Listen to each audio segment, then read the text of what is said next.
सबसे पहले इस लाइन को देखिए। यह है मैकमोहन लाइन, जो कि भारत और चाइना के बीच उत्तर पूर्वीय सीमा रेखा है।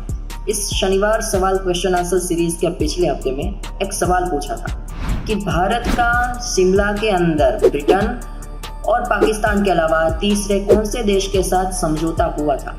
जवाब है चाइना, और उसके तहत ही बनी थी यह मैकमोहन लाइन।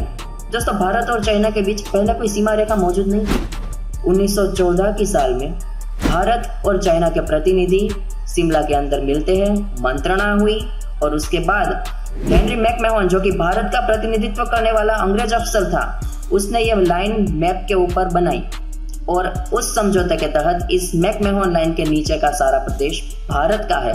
यह चीन ने भी माना और उस प्रदेश को नेफा यानी कि नॉर्थ ईस्ट फ्रंटियर एजेंसी के नाम से जाना जाता है।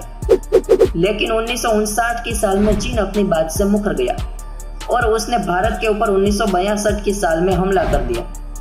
आज भी वो भारत को इस 72 चौरस किलोमीटर प्रदेश के नेफा प्रांत के लिए अक्सर परेशान करता रहता है और वहां के स्थानिक आतंकवादियों को शस्त्र भिजवाकर त्रासवाद भी फैलाता है। लेकिन इसके जवाब में हम सब भारतीय नागरिक क्या करते हैं? चाइना की चीजों का ज्यादा इस्तेमाल करके भारत के स्वदेशी धंधे को बंद करवाकर बेरोजगारी बढ़ाते हैं। समझदार को इशारा काफी।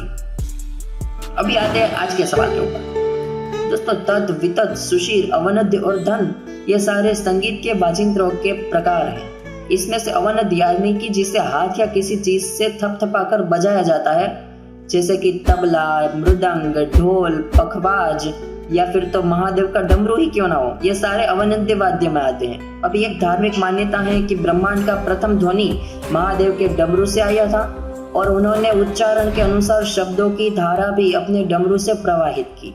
देव भाषा संस्कृत के महान पंडित महर्षि पाणिनि और महादेव के इस डमरू के बीच एक खास संबंध है। वो संबंध कौन सा है, यही आज का सवाल है। तो कमेंट बॉक्स में आपके जवाब का इंतजार कर रहा हूँ। मिलेंगे अगले शनिवार को इसके जवाब और एक नए सवाल के साथ। नमस्कार।